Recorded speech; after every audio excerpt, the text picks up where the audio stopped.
with allegiance to the flag of the United States of America, to the republic for which it stands, one nation, under God, indivisible, with liberty and justice for all.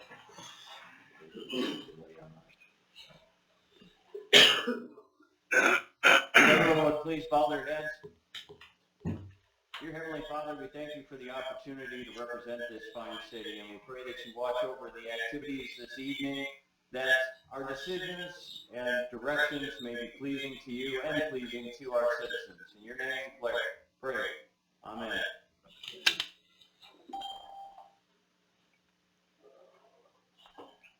Chair Klebunny, Board Engineer.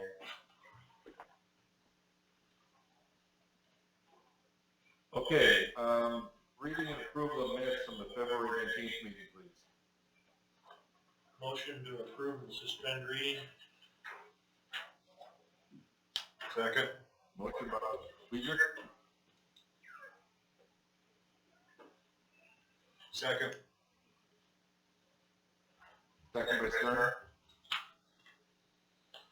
Discussion. All in favor say aye. Aye. Aye.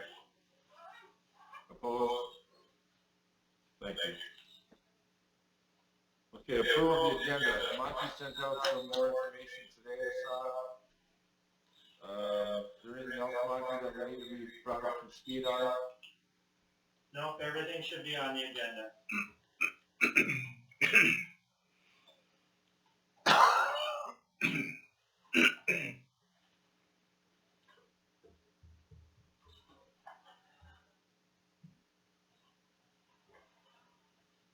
Get a motion to approve? So moved. Motion by Hack. Second. Second by, I think that was Dustin. Discussion? All in favor of the agenda say aye. Aye. Aye. Opposed? Thank you.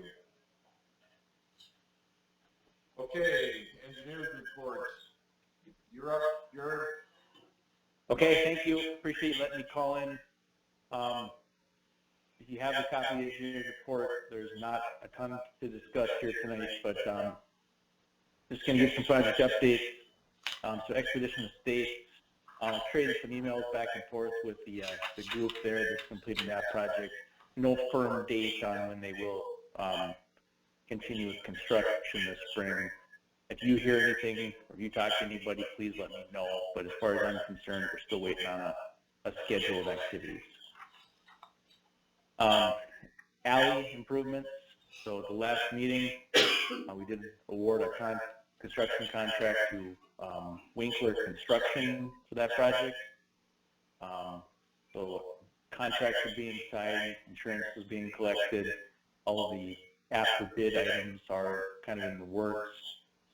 We will schedule and hold a pre-construction meeting and look to include those business owners so they have an idea of what to expect as far as being displaced during construction, how long, some of those things. Kind of a side deal with that is that there's 5 businesses there that have private parking between the alley and their back door, their business. So we kind of got estimates tidied up, approved by Winkler. He will do additional work there for those 5 people. We would have to change order that work into the contract with Winkler, so it's kind of an optional thing. So we've kind of got those together. We have time. You don't have to do that right this moment, but I'll be up there in 2 weeks for the next meeting. So if you'd like me to meet with them, I will. If not, then I think Monty has our data, has our maps and cost estimates.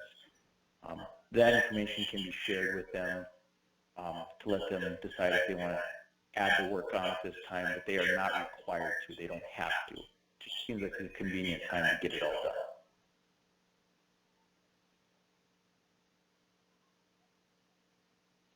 Okay, nothing there.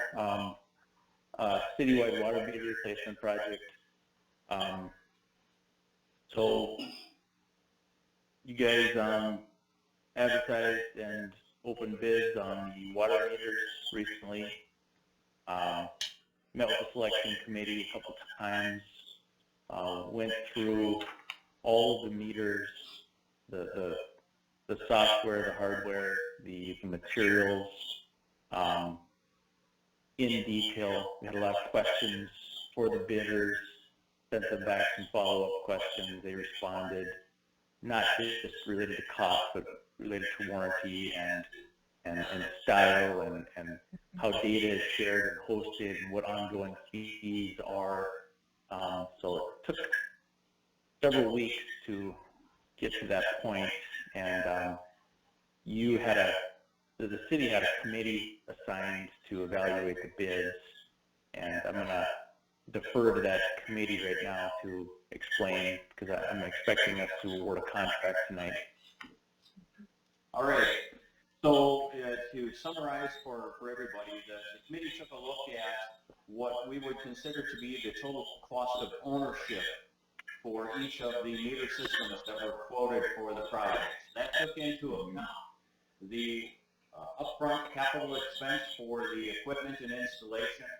It took into account the ongoing warranty. It took into account the ongoing expenses associated with any type of expenses as it relates to software programs and things of that nature. And so we used a good solid engineering analysis, and the equation gave us some results. In addition to that, we wanted to take a look at maybe some more somewhat subjective portions of the bid as well. So we went ahead and we had discussions and put together a evaluation form, both of which I think have been provided to Monty and would be available out on our website out there. But that takes into account, as a portion of it, and the heaviest weighted portion of it, the total cost of ownership. As mentioned, warranty. We asked some questions on the bid about the availability of leak detection, as well as the completion date. We looked at all the systems, comparing their AMI system, which is the automatic meter read type technology. Then we took a look at making sure that each of them had the availability of a turnkey installation. And then we sought out references on each one of the bidders from North Dakota, Minnesota, and South Dakota. And we reviewed those references. And after putting together a pretty detailed evaluation, I would be making a motion tonight to accept the bid from Dakota Supply Group, and they would be doing the turnkey installation with a substantial completion of December 31st of 2024. I don't know that if I need to go through that would be a bid in the amount of $576,795.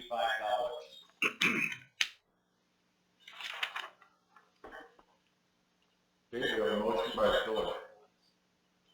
Second.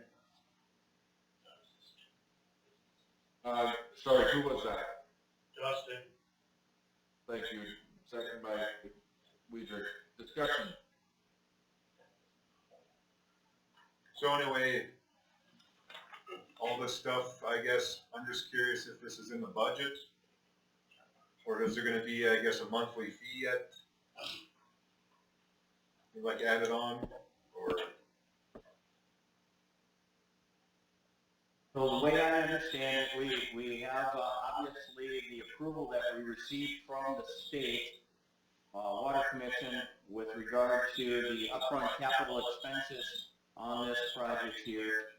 And then, Monty, correct me if I'm wrong, but I think we would do a citywide assessment then on No, this. we actually have reserve funds that we've been collecting on the meters all along that would be used, plus some of the carried out funding could be used for this project. And that's enough to cover the remainder? Yes, it is. Very good. That answer your question, Casey? Yep, sure did. All right. Thank you. Any other discussion? Jared, you good with this? The committee, are you talking to Hazen's Jared or more engineering Jared? More engineering, Jared. Okay. The committee was very thoughtful and spent a ton of time discussing and evaluating all the aspects of this, not just from a cost standpoint, but from a quality standpoint. I applaud them. They even though they did end up going with the low bidder in the end, there were considerable discussions about other factors like Dan mentioned, and so yes, I think you guys are going to make a great decision. Thank you. Yeah, we have a motion and we have a second. Any other discussion?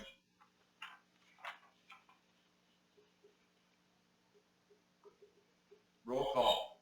Hiller. Aye. Weidrich. Aye. Hack. Aye. Stern. Aye. Obenauer. And I want to thank that committee also for putting that time and effort in. And I really appreciate all you did for that. Thank you so much. Okay, I'm just about done with my report here. So lift station control panels, that was awarded to Skeels. I don't have a schedule yet on that work, but if you recall, we'll be modifying 2 lift station control panels so that you can monitor them real time. Next thing I have on my list is sanitary sewer improvements. So at the meeting 2 weeks ago, we presented, and it's also attached to this report, there's a map and there's a cost estimate. So bringing you back a little bit, there's about a dozen sanitary sewer spot repairs that need to be done. And we had discussions about repairing them, how to pay for them, how appropriate it was to do a partial project and not a full project, because what is warranted here is that you have about 50 blocks of clay sewer mains, and these spot but you can repair them, but the way to stop that permanently is to either replace those sanitary sewer lines, or what most cities are doing is lining them with a cured in place liner. So we've updated the cost estimate at your guys' request of what it would cost to do a not just the spot repairs, but to do the spot repairs along with lining the sewer mains. So page 3 and 4 in your packet show what that opinion of cost and map would look like. Obviously the map in yellow and purple shows sanitary sewer mains that are clay. As you would well imagine, it's the old part of town. Anything in gray or outside of those areas are newer areas and have PVC pipe. So those were not cleaned, they were not evaluated, they were not televised, because we generally don't have issues with the PVC pipes like we have with clay. So going back to the cost estimate, we're looking at about a $2.85 million project. That is if the city were to take that on. And then I ran a hypothetical scenario at the bottom, which is what, the only thing I didn't show on this, and I should point out, is I wasn't positive what the assessment policy was in town. I think I remember you saying something about the city paying 10%, but this does not show that. But the bottom of that cost estimate on page 3, what it shows is that if it were a $2.85 million project and it was spread out over 30 years, the city there's about 594 parcels that would quote unquote benefit from this project. It's all those properties within the mapped area. So how do we get paid for? My assumption was a special assessment, with 100% of the cost being special assessed people, and that shows that the annual payments would be $235. So that's what that would look like if it were a standalone project here. When you do special assessments, you kind of give everybody the option to, pay it up front one time and be done with it, or pay it over the years. I didn't show the annual payment option, but about $5,000 is what it looks like to me. So if you were in this red circled area and all the sanitary sewer spot repairs were completed and you lined all the sewer mains, it'd be about $5,000 per household. And then again, spread out over 30 years at 2% interest is $235 a year. The last meeting we presented this, but there were only 3 commissioners at that meeting. So I don't know how many are at this one today, but I'm just re-providing the information. Ultimately, there's no gun to your head to decide right now. It's just if you wanted to consider or do these sanitary sewer spot repairs this summer, I told everybody last meeting that I would keep this on my radar, because we should either be doing those spot repairs this summer or not. And construction season's coming. Thank you, Jared. Now, Yeah. a month ago, go ahead, I'm sorry, go ahead. You're the only one on there, Jerry. Okay, a month ago when we talked about this, we kind of laid it out a couple different ways, and it seemed like this is the direction we wanted to take a broader look at it like this. And I like this. I didn't have red circle or red boundary. Is this more what you're thinking also, Casey? Yeah, but the only thing I'm gonna point out is that, even though they say that all this is gonna get split out, then I guess per lot, then I guess over at the, $5,000 a lot, I don't think that's the way that it's gonna be. Even though that you got some lines in there that don't need any work, so then after that cost is gonna get, I guess moved on to,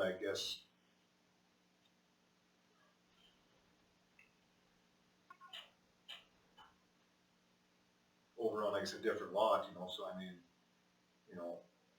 just gonna say that there's some people that might then, some people might have to pay them like $10,000. Yes, you're right. And then two, I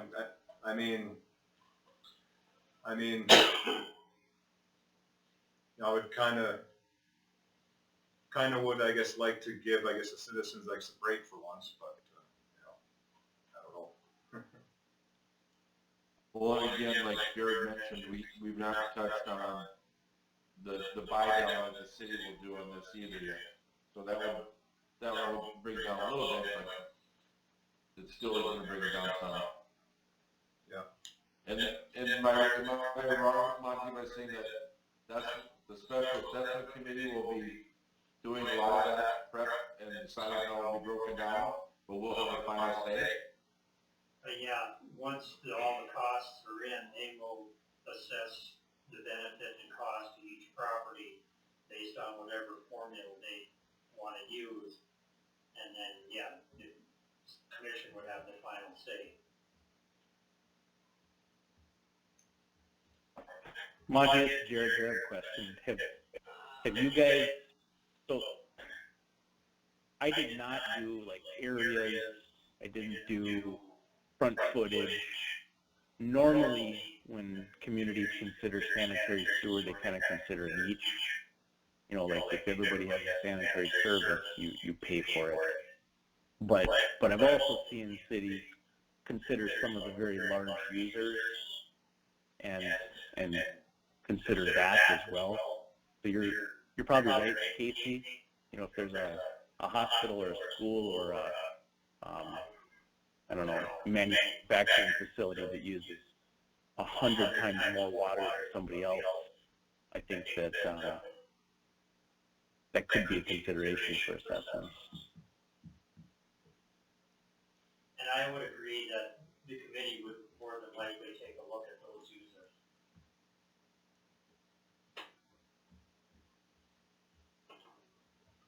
I agree, I think that's logical, it makes no sense. So there's different paths we can take at this point. I mean, we could do nothing and think about it for a while. We could host a public information meeting.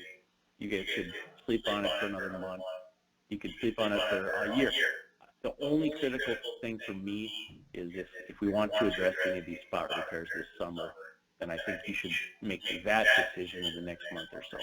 Otherwise, we're probably going to be waiting until next year. Okay. So if we come to the next meeting and we decide to go one way or the other, do we still have time to get it out for bid and construction season, Jared? Are we going to get still in decent shape? I think with that, we just have to be mindful of setting completion dates and expectations.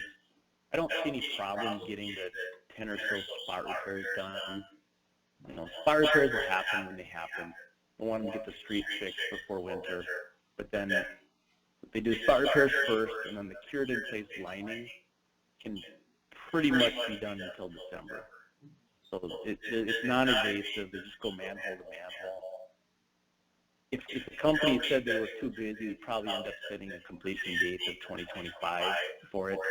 So maybe they would, if there's 50 blocks here, maybe they would do 15 or 20 this year and maybe the rest next year, or maybe somebody's busy. I can't say. I think the only thing we really care about, though, is the spot repairs.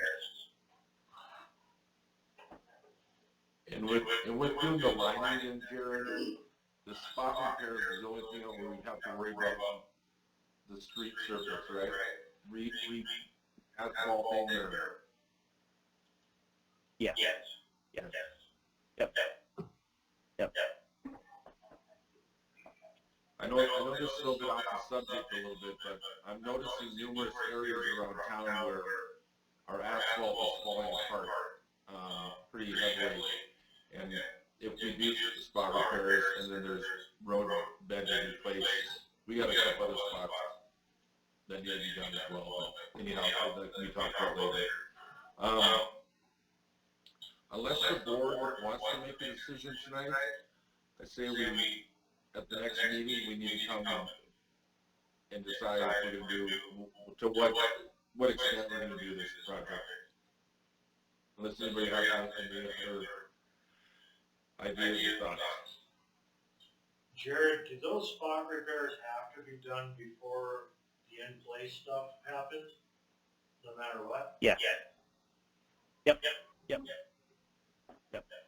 It's just that if I know that we're going to be lining all the sewer mains, we may,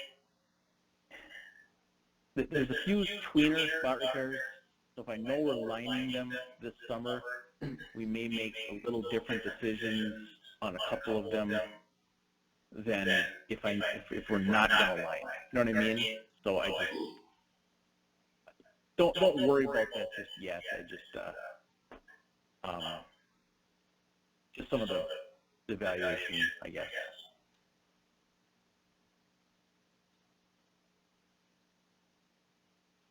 Well, I know. I applaud you guys. Oh, sorry, go ahead, yeah.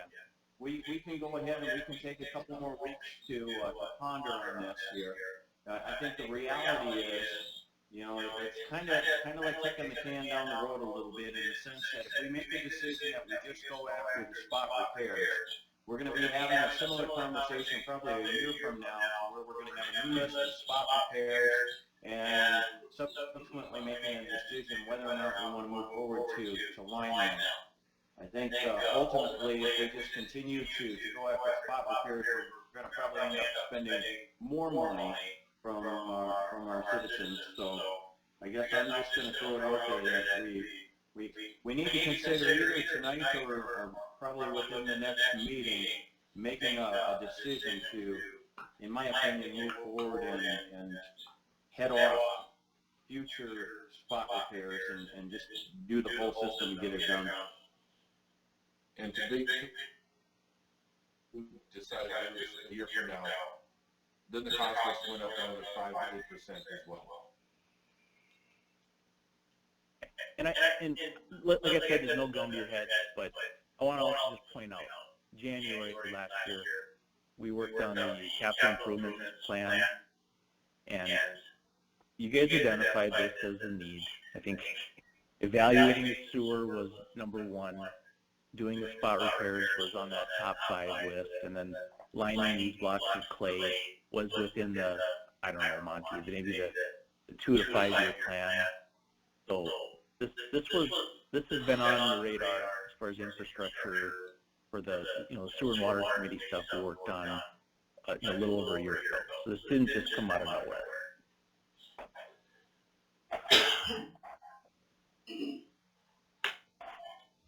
Unless I hear a motion to go one way or the other here, then. I'll make a motion to go ahead with the replace, spot repairs and the lining. Okay, motion by Weaver, I'll second that. second by Pillar. Discussion.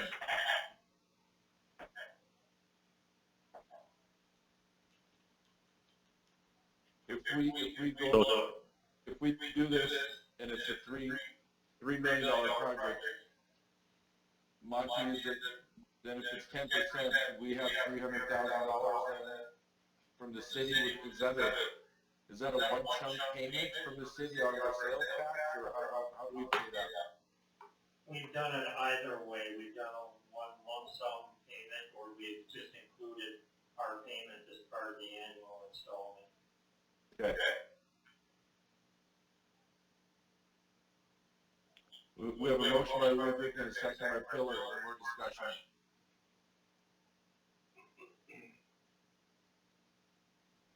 So this is Jared. I just want to kind of lay out what I would expect here. So most likely you're going to get a CW SRF loan. You're on the priority list for that anyways, low interest loan. They will require us to do environmental documents, and then they would require us to have a public information meeting anyways. So if you do decide to proceed with it, I'm guessing those will be the first tasks to get working on.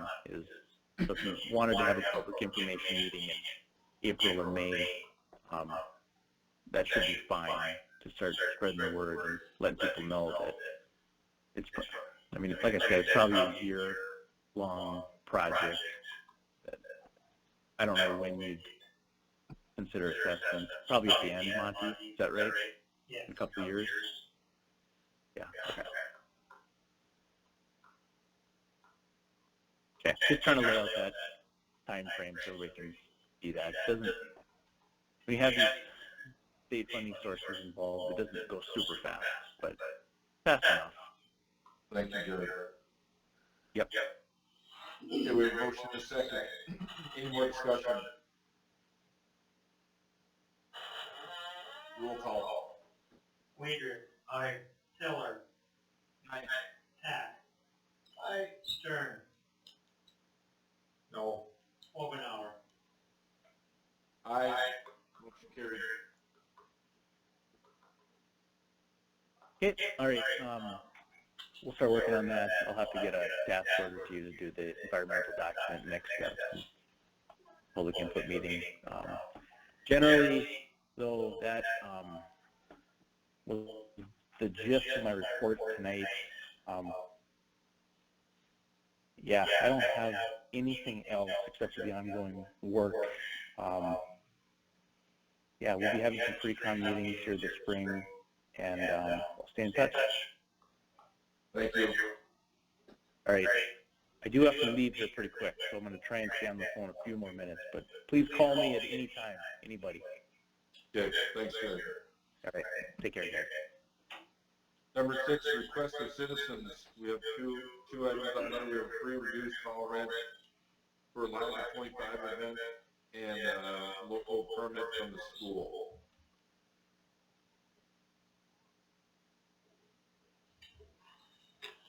Motion Do to these approve. together individually.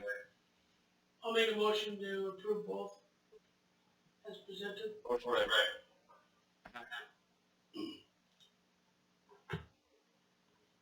Second. Stern. Discussion. All in favor, say aye. Aye. Opposed? Thank you. 7A, second reading of the dedication of tax proceeds. Monty, you want to read that again, or? No changes from when it was first proposed. We're still looking at the 20% of the tax funds for projects up to 250,000, 15% for projects between 250 and 500,000, and 10% for, and see, I gotta correct my error again. 10% for projects greater than 500,000.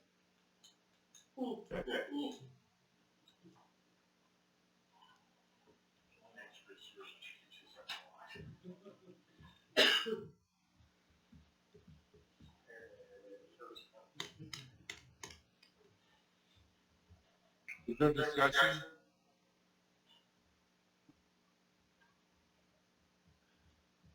Okay, if there's no discussion, if we're approving the second reading, we can put this into official into the books. But we need a motion. So Make a motion to move forward with this. A motion by Pillar, Second. second by Weaver. Discussion? Roll call. Pillar. Aye. Weidrich. Aye. Hack. Aye. Stern. No. Obenauer. Aye. Motion carried. 7B, engine brake ordinance discussion. I'll just talk a little bit about what, the couple citizens I've been talking to have been approaching me about this. And then reading the discussion you guys had at the last meeting. I don't know if we're, well, I don't know. It's an issue brought up by citizens, and it's an issue that I see in other communities how they deal with it. I can't remember who mentioned that it might be taking away an emergency or a safety issue from truckers by not letting them use their brake. But there is discretion. If it's icy, if there's whatever, there's some situation, they still can use it. But I think it's something that, in my opinion, why wouldn't we try to slow it down or try to reduce those engine brakes or brake brakes from being used for people that are affected by it? I don't hear it myself, but that doesn't mean that 500 other people don't. So I'm not sure. Monty has some examples from other communities that I like that we could look at adopting or piecemealing from a couple, but what are some of the thoughts of the rest of the board members? I just feel, Jerry, that, I think it was Dustin on the safety of it. If we can deal with the train going through town and Kleiner and Megan, I mean, a lot of these trucks are motored through at night. I don't know if anybody's noticed that, but a lot of the hauling out there east of town is during the late hours of night. I think they start around probably 8 o'clock, and I don't know if they run all night long, but, I mean, Jim's here, you can't really, Jim and Tony are both here, you can't really put signs up and then. For the most part, one of the places I like to sit and watch traffic is over by the school, so I see 200 in the early morning hours, and even this winter, I mean, granted, this winter was really mild. I mean, they're plugging away all night long. There's not a lot of noise, I mean, they're rolling by our neighborhood, there's not a lot of noise going on. I just personally feel, Jerry, if we're gonna, if we decide to enforce this, Jerry, we need to enforce it with fines. We just can't haphazardly, in my opinion, again, do it, allow them to do it because of, oh, it was icy, we had to slow down. Well, if we can personally deal with trains clanging and banging, that's not even close to the noise a Jake brake makes. So that's just my We opinion. on this. submit that they're kind of a horse of a different color, in that the horns given off by the railway coming through there is for the safety of people, because we do not have lighted intersections there going across the railway. So I mean that's a little bit different. I understand it's making noise, but that's to ensure the safety of our residents as they traffic across the railroad crossings. Or if somebody happens to be, which probably shouldn't be, walking on the railroad tracks and stuff like that. Those are safety alerts. And I understand where you guys are coming from as it relates to safety of the truckers and stuff like that. But again, I contend coming in from the west side of town, you've got a pretty flat terrain there that I think there's quite a bit of an opportunity to slow the vehicles down as you're approaching the west side of Hazen there, where you don't have to use the Jake brakes. And I know up at my house, I can hear them regularly coming in on that side of town.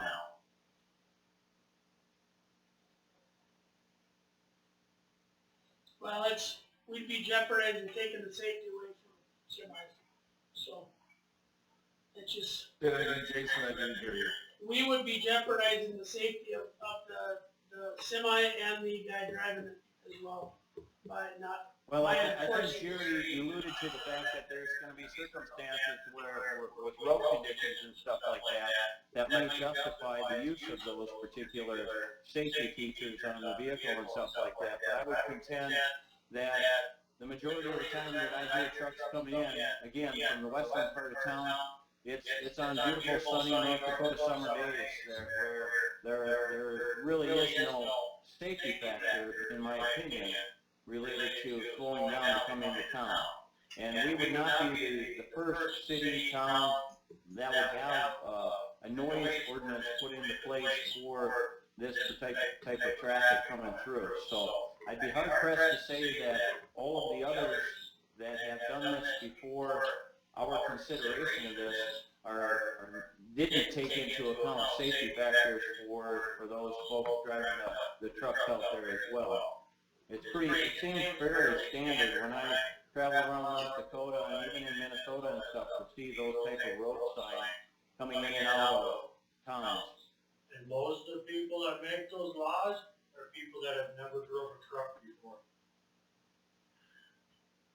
I coached football for quite a few years in Hazen, and I can tell you that dozens of times a truck would hit their engine brake when they're going past the football field or practice field. Why does that have to happen? There's no reason for it. I think at the minimum, it is basically warning them and giving them an opportunity to let them know that they're not to be used in our community. And if it's an emergency and they have to, that's fine. And we can respectfully disagree about this, but when those citizens come back and say, why are we doing something? Well, I'll tell them to watch the video, read the minutes. I think it's the safety issue. I've never hauled. I've never driven a truck like that. But out of 365 days a year, the roads that come into our community that they have to worry about safety, I think are a small fraction.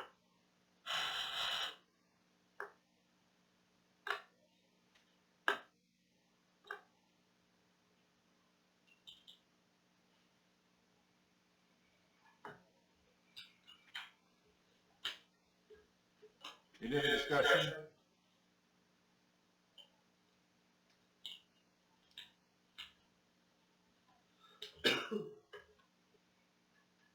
Okay, if no one makes a motion to move forward with the engine brake ordinance, then it dies. We have something that you put together, Monty, or I'm just looking at the notes here. We've done the first reading, is that correct or not? No, we have not. We have not. No, we have not. So we don't really have anything put together at this point, other than we've got Ellendale, North Dakota, we've got an example of them, we've got an example of Grand Forks. I agree with that, if we are going to put something in place, there needs to be some teeth to it as well, for those situations where, you know, if we're saying it's for noise, then we have to, there has to be a penalty there. When I look at the city of Grand Forks, it looks like they've got a stipend in there that they would charge if they were ticketed for a particular offense with the noise and stuff like that.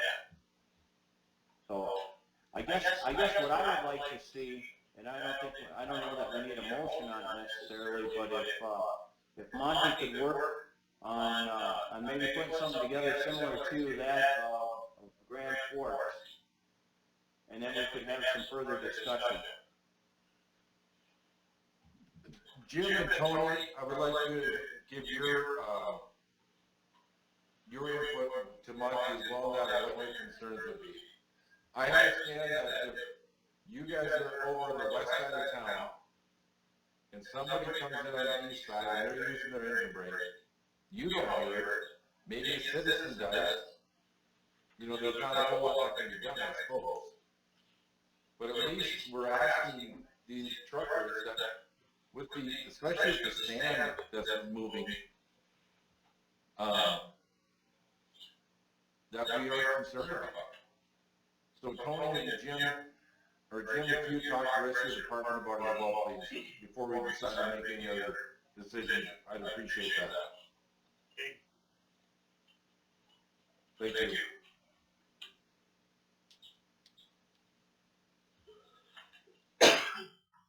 Anything else before we move down the reports? Okay, water, sewer, garbage.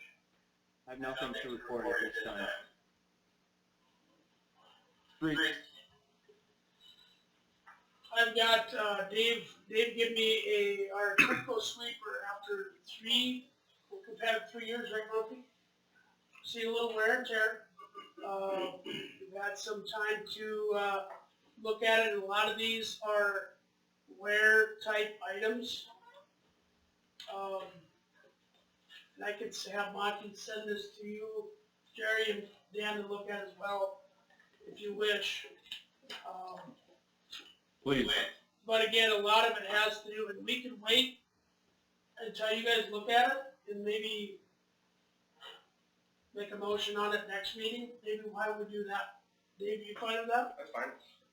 Monty, can you send this to Dan and Jerry, let them? But what I'm looking at, Dan and Jerry, is the very bottom number. It's $7,354.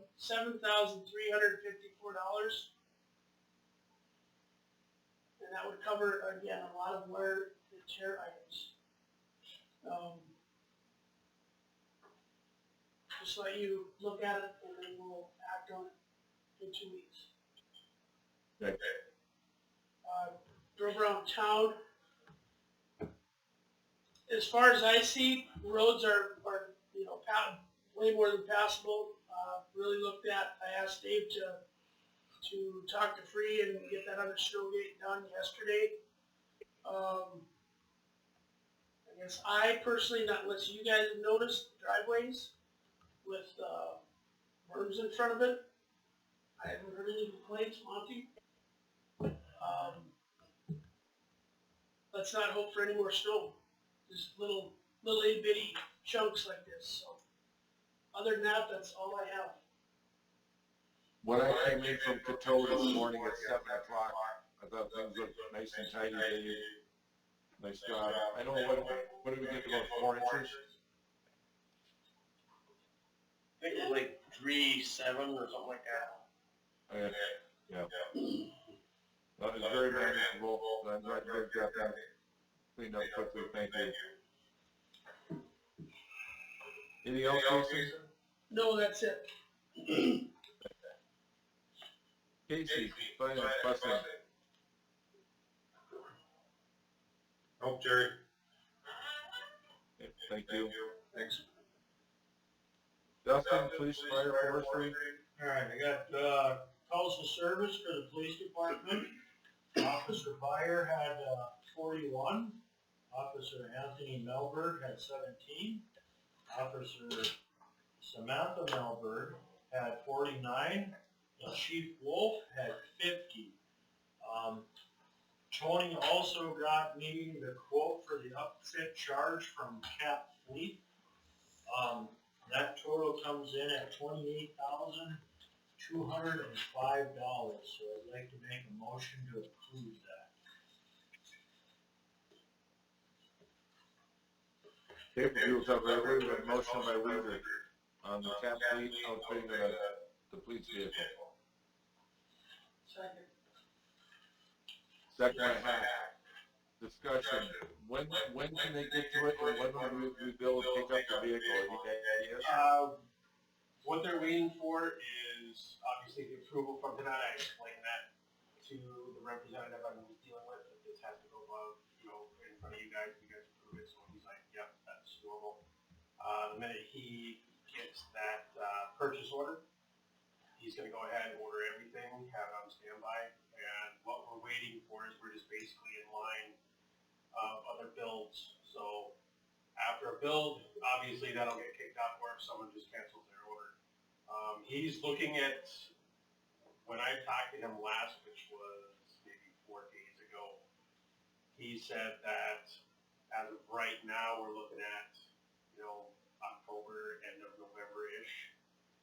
So, I think that's all right, considering that, Mercer's been waiting, I think, well over a year for their units.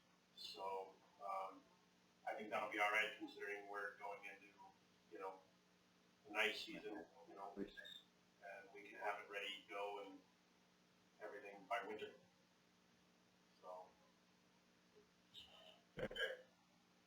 That's further out than I thought we were looking, but I guess we don't have much of a choice.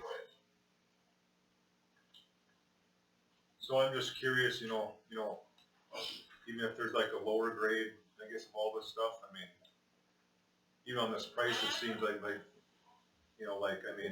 it's the price of a vehicle, But,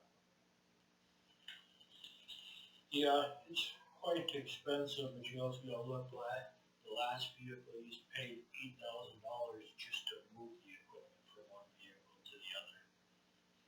That's all used stuff over again, so if you figure $8,000 worth of labor into this, you're looking at 20 grand, for all new stuff. A lot of that stuff out of that Tahoe won't fit. Well, and that's some of it too, is we're getting it outfitted for a truck instead of Tahoe or Yukon, where some of that stuff can be interchangeable.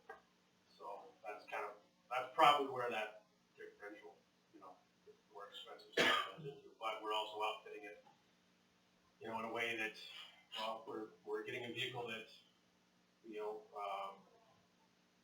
we should have compared to the other departments, it'll be our first brand new vehicle in a long time. I'm not trying to be braggadoor or anything, but we deserve to have a vehicle that, we can outfit ourselves and get rid of some of our clutter and set it up the way we want to set it, so that we can take care of business and not have to worry about stupid problems. it just seems like, the average, I guess, life of these vehicles now is only about in 4 or 5 years,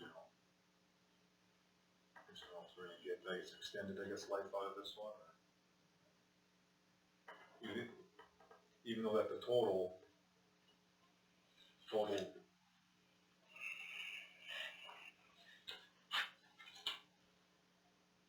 Venice price tag is gonna be then $90,000 or even more. Just on a police vehicle.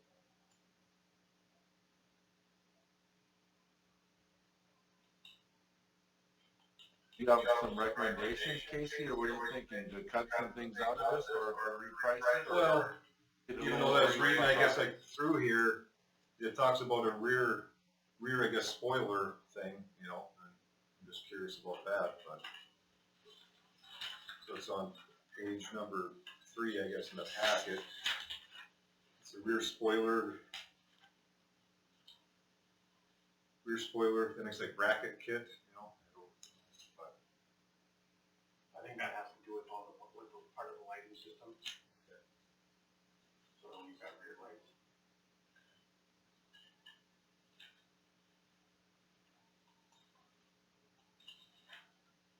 Do you know, Tony, do they put that on like a head crack light system?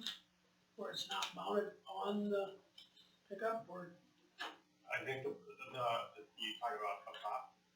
well, like Casey's talking about that spoiler, is it all on that, we'll just call it a head crack behind the cab?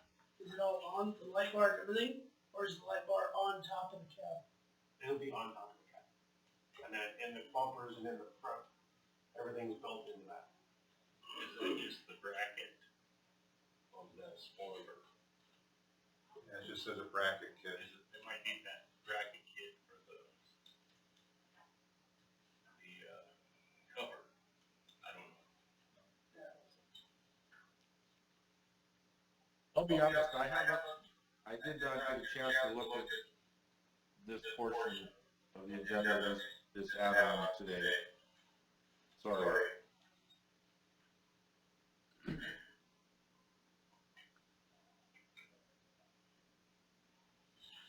When do they need to have a pull the trigger date? It looks, if you look at the first page, it looks like the quote's only good for 30 days. And it says quote date January 23rd.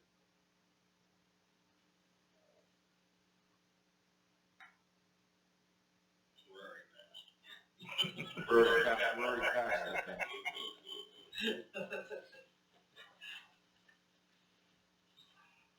Well, and something to, as far as the date goes, I mean, I can do some checking on this, but, so the guy I was originally doing all the guy that I originally was dealing with the outfitting, he had actually left the dealership, he quit and moved on. So there was about a week, 2 weeks, where I didn't hear anything from anybody. I thought that he had gone on vacation, because whenever I would email him, I'd get an automatic email back, you know, hey, I'll get back to you this time. Reached out again, and I had a new guy. And I don't know what he's the one that finalized this, but we both went back through so that he could look at everything that the other guy, Carlo, that's his name, did for us. Look at it, make sure it was still done right, make sure that it was to specifications that we want, specifically with the graphics.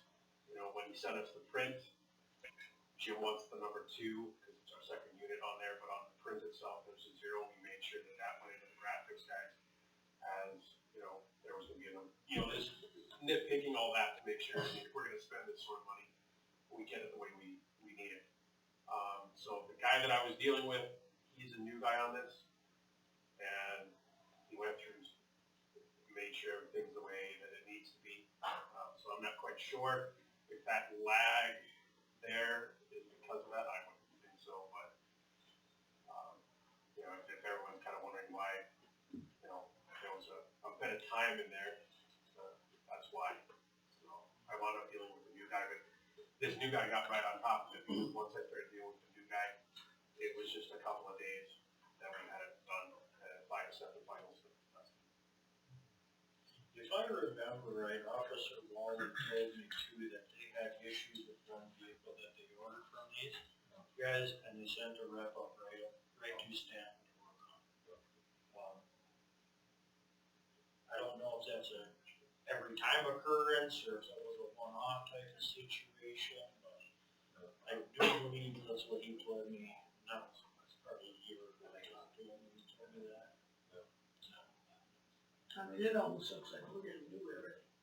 Pretty much. I remember I just only the radio were not.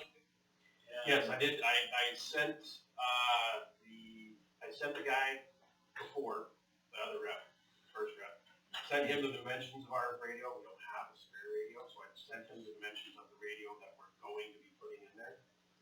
And the center console, he looked up the specs and the dimensions, and he actually, the console that we have in this order is made to fit that specific radio.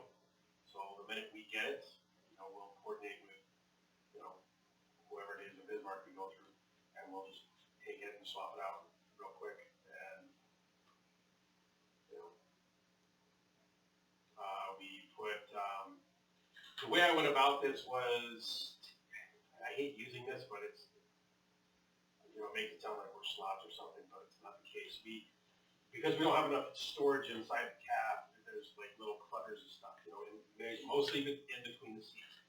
So what we decided to do is we've got a gun rack up top, and then we've got one in the middle.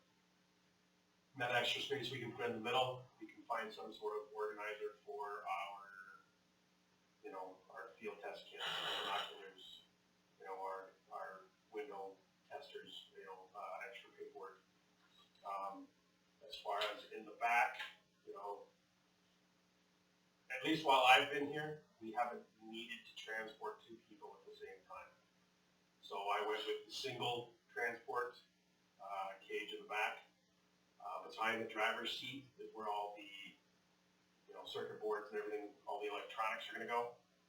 On top of that, it's extra storage unit. There's a drawer that comes out. We can keep, because it's going to be heated, we can keep all of our in-cab stuff in there.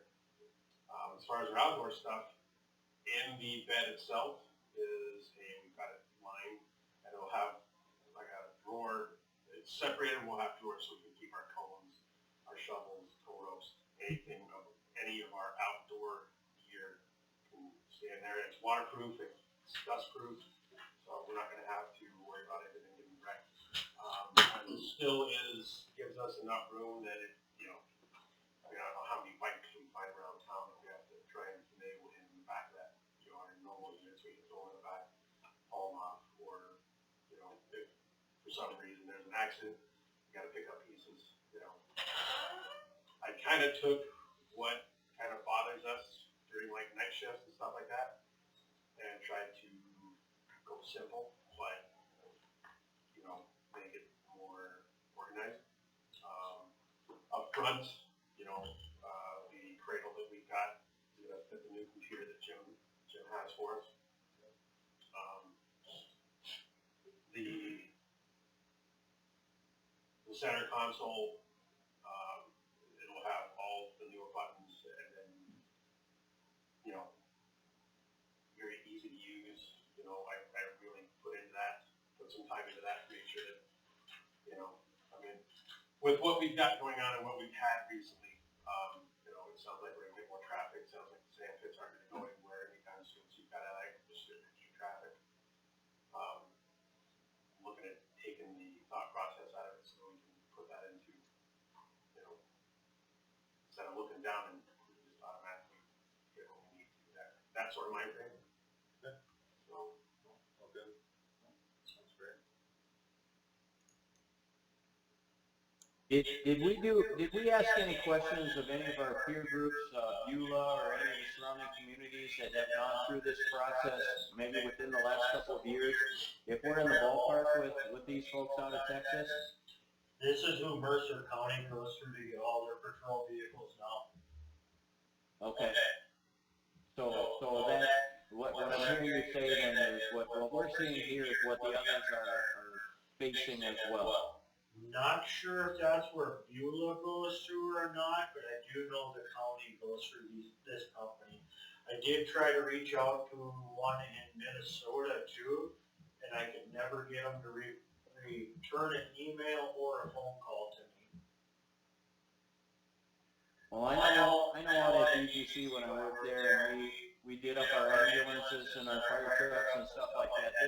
This is not a cheap adventure by any means when you're talking about law enforcement or health and safety type equipment on the vehicles and stuff like that. And it does seem pretty exorbitant, because I'm guessing here that there's also some additional expenses for radio that would need to be put in this.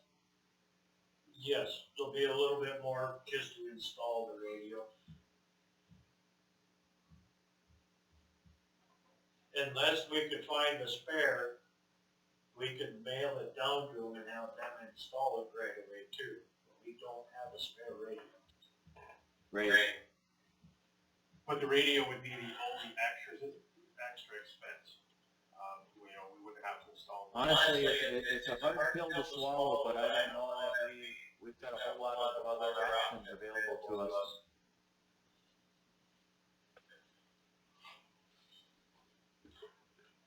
Who did all of our transferring onto Tahoe's when we would get new units?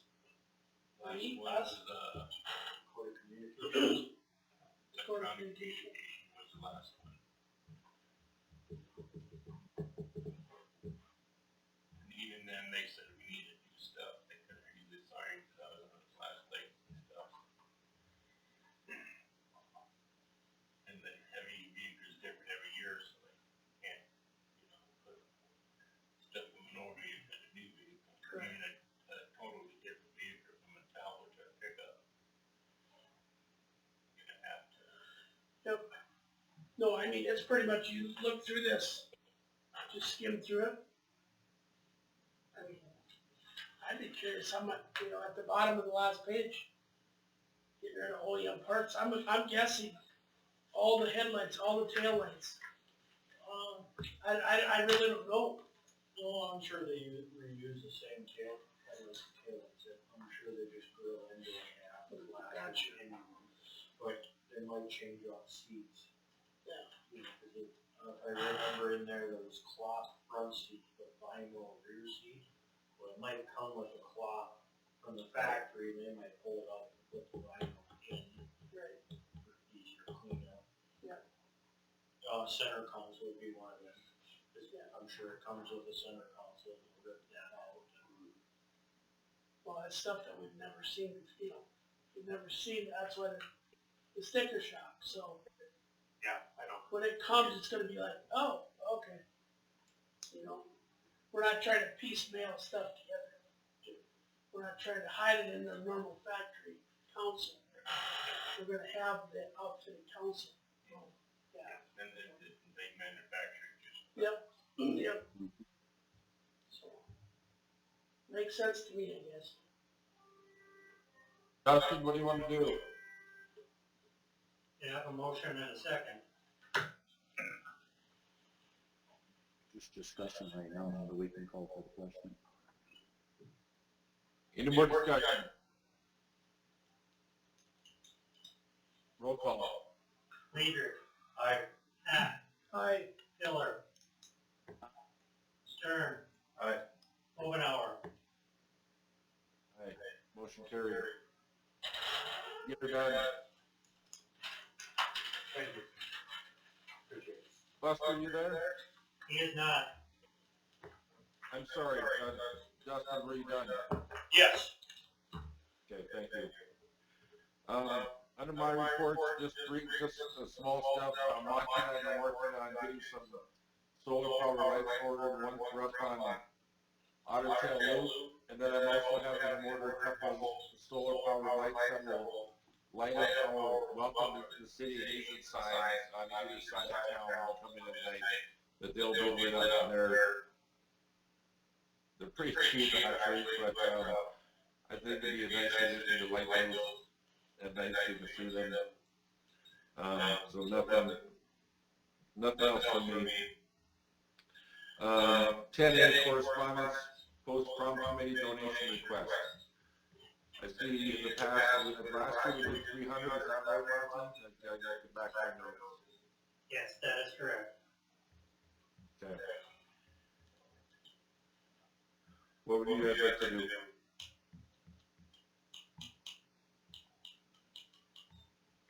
I make a motion that we do, same as last year, $300. Motion by Hack, Second. second by Pillar. Discussion. Roll call, Monty?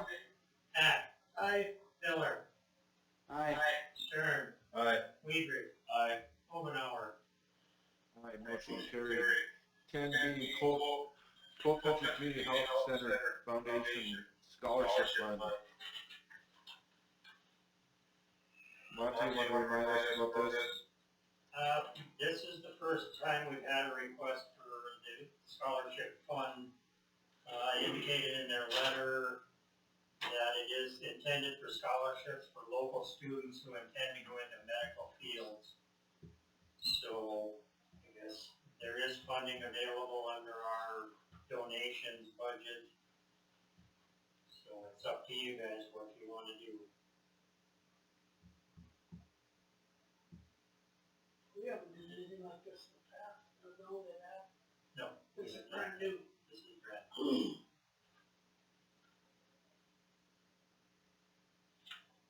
I'm open on this, I'm not sure, I don't even know where to go. Are there recommendations on that? 100, 200, 500, or other?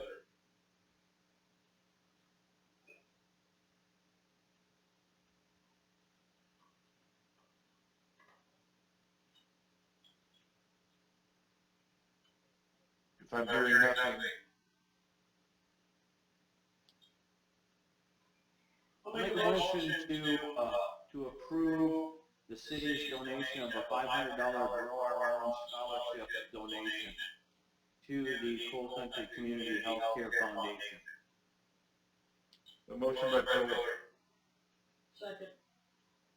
second by Hack. Discussion. So is this gonna be, I guess,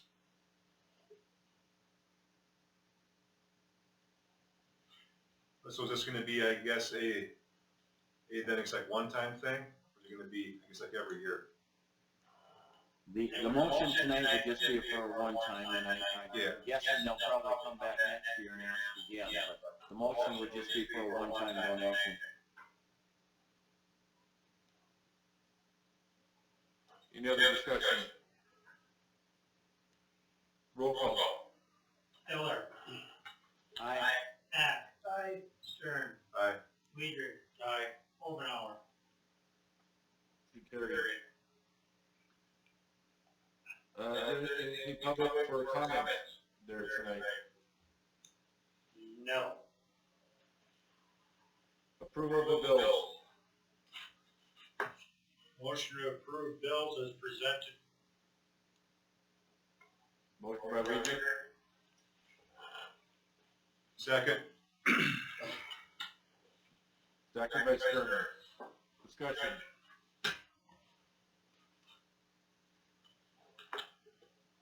Roll call. Weider. Aye. Stern. Aye. Hack. Aye. Miller. Aye. Omenauer. Aye. Motion carried. Meeting adjourned. Thank you guys. Appreciate it.